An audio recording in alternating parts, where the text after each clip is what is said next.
This is KHQA Overtime with Chris Dewar, brought to you by Con Communications. This is KHQA. It's your news now. And this is Saturday, May the 12th, and you have indeed entered overtime. Happy Mother's Day weekend to all the moms and grandmas out there. None of us would be here without you.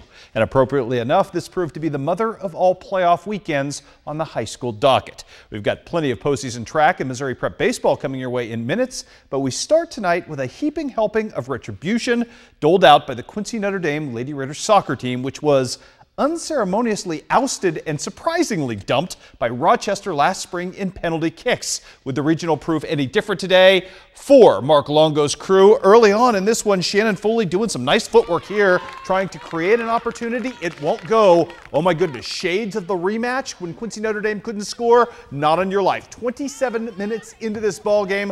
Look at the connection right here between Cassidy Foley off the corner restart to Kate Genenbacher, who punches home the goal at that point. QND just relieved to finally get a goal at Rochester's expense. Meanwhile, the defense very, very strong. The master of the shutout, Mackenzie Little, working on her 18th of the season. She would deliver, and Quincy Notre Dame would deliver as well. Look at the crossing pass right here into, wow, Jordan Frericks with the explosive header at that point. That's all Quincy Notre Dame would need. That 2-0 lead would stand up the rest of the day as Mackenzie Little posts the shutout, and Quincy Notre Dame posts the retribution. As I said, the Lady Raiders get it done. 2-0 is your final, and that one has to be sweet. I tell you what, Mark Longo's son tweeted today via Twitter that his dad registered a hand punch in victory that shook the entire city of Rochester. Very apropos indeed. Meanwhile, up next for the Quincy Notre Dame Lady Raiders will be a showdown at 4:30 on Tuesday with Charleston, who was a winner on Friday over Litchfield. That taking place in the Warrensburg-Latham sectional coming up again on Tuesday. Let's talk some track and field now today. It is sectional day, your chance to punch a ticket to state, and this young lady's going to do so in a number of ways. Marion County's Randy Lee Plunkett finished second today in the high jump, as you see right there, with a jump of 4:10, and then in the 4x8, great start for Marion County as Randy Lee would run her team out in front. Unfortunately, Marion County could not maintain the win here today, but they do end up taking third place in the 4x8, which is good enough to book passage on to state. Meanwhile, more for you today as well. Katie Serban helping Palmyra's 4x8 team into state as well with the third place finish in that relay. The boys from Palmyra moving on as well in the 4x8. So Palmyra going to be well represented down at Jefferson City next week in the 4x8. As we see here, coming up right here in the hurdles, you will see coming into your screen the Miles sisters in third and fourth place. Actually, we'll get to them in a second. That's Kaylin Spratt in third in the Class 1 hurdles. She would go on to state. Now you're going to see the Miles sisters coming up on the right side of your screen, coming in to finish third and fourth respectively to book their passage to state as well. Mike Grindy, he was pretty much the automatic choice to go to state today. You knew he was going to get in. Cleared 14 feet in the pole vault, the two-time defending state champion. With the victory today, he will go to state as a sectional champion and look for that third straight state championship coming up next week. Fun stuff today in the 100-meter boys in Class 2. Taquan Kelly in the middle of your screen would finish second. He wasn't the story today. Right next to him in fourth place, Zach Miller, actually a clock tie. He had to rerun today, took fourth place and ran his way into state. Good for Zach. Congratulations to him. Middle of your screen, you know what's happening here. It's Carly Spalding, and she is as good as advertised yet again. Going to win the 100 today going away, but that's not all she won today. Long jump, 200-meter, and part of the girls 4x100-meter team that won, so congratulations to Monroe City. Let's take a look at some of the other notable sectional champions today. We'll start out in Class 1 with, on the girls' side, Kelsey Cahalan from Knox County winning both the 800-meter and the mile today. She's a two-time sectional champion, headed off to state in those events. Also, Kaylin Spratt, you saw her earlier qualify for state in the hurdles. She also won the 300-meter hurdles. Congratulations to her. Big day for Paris Coyote Zane Lockhart, the only Class 1 boy we had who won sectional championships. He won 2 of them in both the long and the triple. Also in the sectional in Class 2, the Centralia boys win the 4x2. And as I mentioned on the girls' side, Carly Spalding doing what she does, qualifying for state as a 4-time sectional champion.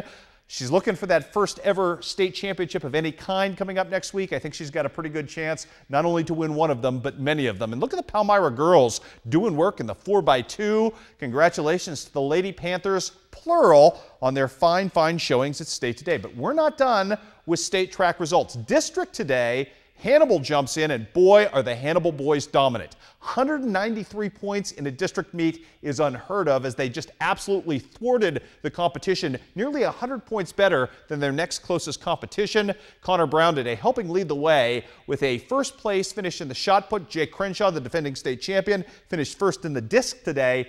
The interesting story here for the Pirates, they won 5 of the 6 championships in the field events. Mark St. Clair's crew is absolutely loaded.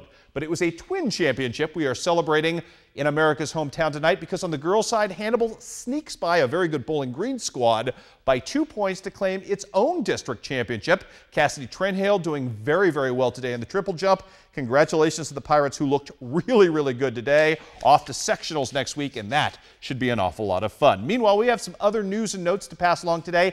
Sectional golf, Keokuk with a 6th place finish. Your most notable chief of the day, Blake Miller, who fired an 81. That was out of the top 5 and out of the money, but Keokuk, a fine season on the links. Better news from Southeast Iowa, a huge upset in soccer today, as Holy Trinity in the conference tournament championship game beats Iowa Mennonite. This is a battle of top 12 teams in the state. Holy Trinity gets the job done 1-0. That should give the Crusaders plenty of momentum heading into the postseason. And as well, we have a baseball to tell you about. Missouri postseason underway, and the Clint Graham era of Hannibal Pirate baseball is over. Down in Troy today, the Pirates can mount no offense against Timberland, losing by the final count of 8-0. Been an awful lot of fun, been a pretty decent season for the Pirates. We're going to miss Clint Graham in the dugout because he's as good as it gets, moving on to an administrative job next year at Bowling Green. Meanwhile, we'll take you to the Class 2 district today. District 7 at Monroe City, Highland versus Palmyra. Palmyra came in heavily favored, but this would be an absolute war that Mark Lohman's team was involved in. Started off well enough. Josh Holtz pitching well, getting himself out of the first inning with the strike low in the zone. Little nasty breaking ball right there. However, Highland going to answer, doing it with defense here. Keegan Miles, this kid pretty darn good behind the plate. That, my friends, is a runner pegged out. More from Keegan Miles in just a second. Meanwhile, again for Palmyra, Josh Holtz doing work on the hill right there in the 3rd inning. Same thing, averts disaster with a great strikeout at that point. And how about this? Highland trying to make some things happen right here. They would take the lead first. It's Jonathan Boyer with a little gap wedge in between the gap and between shortstop and center field. Scores a run. Highland, we're on upset alert, up 1-0. Meanwhile, Palmyra can get nothing going. Look at the throw again here by Keegan Miles. The attempted runner at third is thwarted yet again. Highland's defense superb early in this game, and the offense came to play as well. In the top of the 5th right here, it's Jack Nyson with the sac fly to make it 2-0 Highland. Are you kidding me? The Cougars going to pull off the biggest upset of the day right here, as you see Mr. Keegan Miles come home to score. But with 2 aboard in the bottom of the 5th, here comes Palmyra finally coming to life. Caleb Kaiser, might as well be Kaiser Sose. The greatest trick he ever pulled was convincing Highland he didn't exist. Great 2 RBI double for him right there, as Palmyra ties the game, knots it all up. In the bottom of the 6th, Brock Butler with maybe the most important play of the day, just an absolutely superb sacrifice bunt to move the runners into scoring position. That sets the table for this. Holden Hudson, all he does is make clutch hits. And that, my friends, is as clutch as it gets. Bottom of the 6th, that, my friends, puts Palmyra up at that point 3-2. Palmyra all excited. Luke Powell on in relief would strike out the side in the bottom of the, or excuse me, I should say in the top of the 7th to get the job done. Palmyra averts disaster, gets the big win today. Final count in this one, 3-2 in favor of the Panthers, who are moving on. Up next for them, a showdown with Monroe City, who was a 2-0 winner today over Mark Twain. Very nicely done there by the Monroe City Panthers, who got the win. I pulled up just in time at that game to see the final out, but that was the only highlight I got. It was that kind of day for me. But at least I didn't get sunburned today, so there you have it. Meanwhile, on the other side of the bracket, Ellsbury, your #1 seed, looked every bit of it today in besting Van Far, 8-0. And it was a tough day for Louisiana, but they come back and win in the bottom of the 7th, coming back to upset, or actually to beat Clopton after the upset bid was being fomented by the Hawks. 5-4 your final. Louisiana and Ellsbury going to be your next round, and that should be your showdown. Let's move over to District 8 being played over at South Shelby, and sometimes just talking to your friends, the Pebbles, is a little more fun than watching baseball. But not if Cordy Kiger is on the hill, one of the tri-aces for the Scotland County Tigers, and he looked like it today. If your number 3 pitcher is Cordy Kiger, you're in pretty darn good shape, as he opened the first frame with a pair of strikeouts, and then it's time to go to work. Drew Miller, one of our favorite catchers in the entire Tri-States, throws down a little single right there. That sets the table for Andrew Mathis. Oh, this is a nice piece of hitting as well. Going to move the runners up, and that's going to set the table for maybe the best pitcher in the Tri-States, Ben Shannon. Going to step to the plate and do it with a bat this time. Punching one right through shortstop right there to score a run. Made it 1-0 at that point. From that point on, it was all Scotland County making things happen in all manner of different ways. In fact, the Tigers scored 10 unanswered runs in this ball game, including one. I got to show you this. The comeback of Brock Bondurant, who got cleared from labrum surgery on his shoulder just a couple of days ago, right back in the lineup.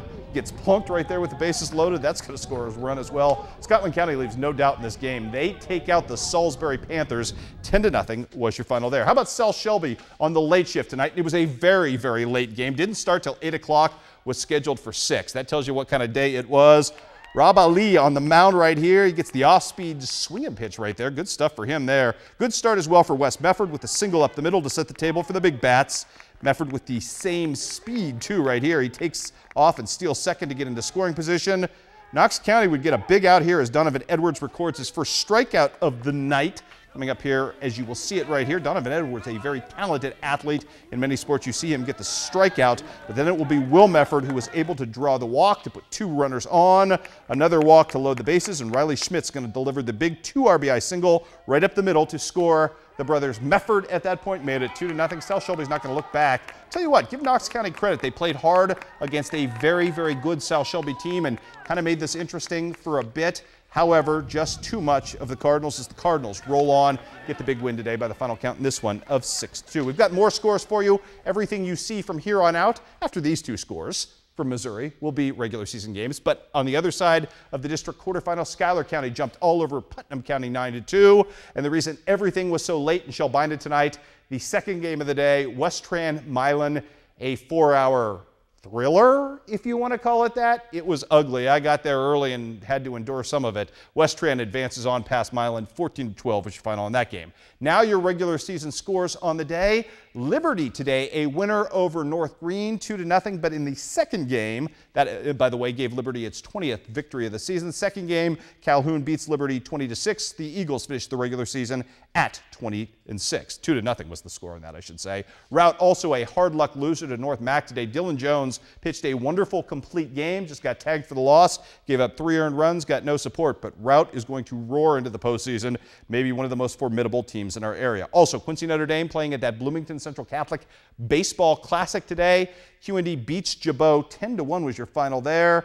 In the second game, however, it was Alleman beating QND by the final count of 7-5. We've got softball scores to pass along to you today as well. Quincy High School getting a star turn today from Alexis Eichel-Schulte, who went 3 for 3 at the plate with a 2 RBI double against West Prairie. That was the difference in the ball game as the Blue Devils get the win there. Also, QND today a winner in that QND cluster over New Berlin, 5-3 your final. The Lady Raiders win their 30th game of the season. That's the 3rd time in program history they have done so. Hey, guess what? Cheyenne Bowman's still pretty good on the mound for Payson Seymour. She crafted a perfect game today against West Prairie, and Kristen Luce hit a grand slam as the Lady Indians bury the Cyclones 10-0. Also on the docket day, huge day for Miss Rachel Motley. Western on the road at Brussels. First game, Motley pitches. She gets 14 strikeouts and a home run. Second game, Rachel's not done tormenting the good people of Brussels, and I'm sure they're fine people, but they're not going to like Rachel Motley much. Not after this. She had a grand slam in that second game, which turned out to be a 24-4 win for Western. That was the kind of day it was for Brussels. Also at the Central Southeastern cluster today, Central Southeastern rolling today, beat Liberty 3-1, then bounced back and beat Havana, the Lady Ducks 4-0, and then beat Porta 4-1 to take the championship of their own cluster. Porta, however, did get beat today by Liberty in 10 innings. 2-1 is your final score there. Boy, that was a long block, and we're just getting warmed up. When we come back, we will announce our Con Communications Connection of the Week and give you much, much more. We'll see you in 2 minutes.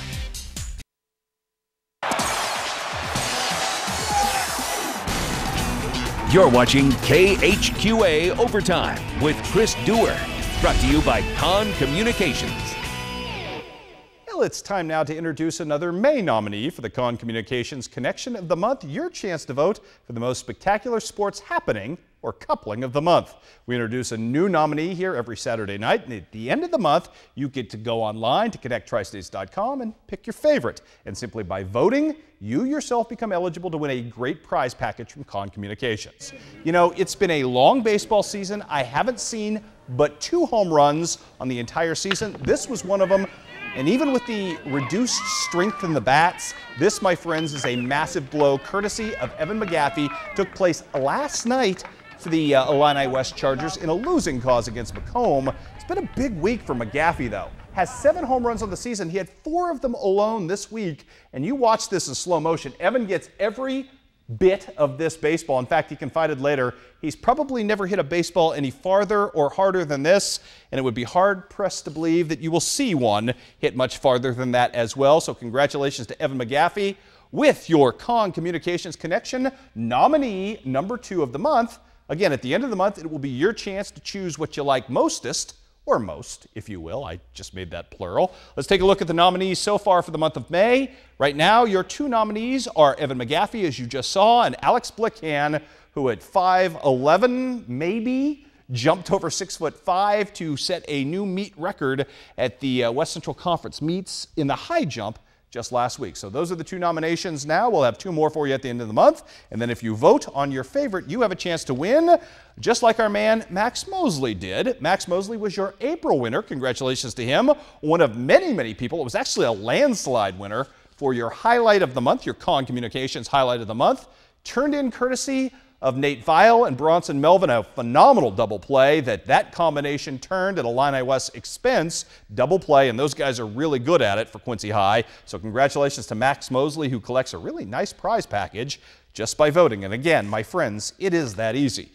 A very limited college docket of action today, but we do have one important note to pass along.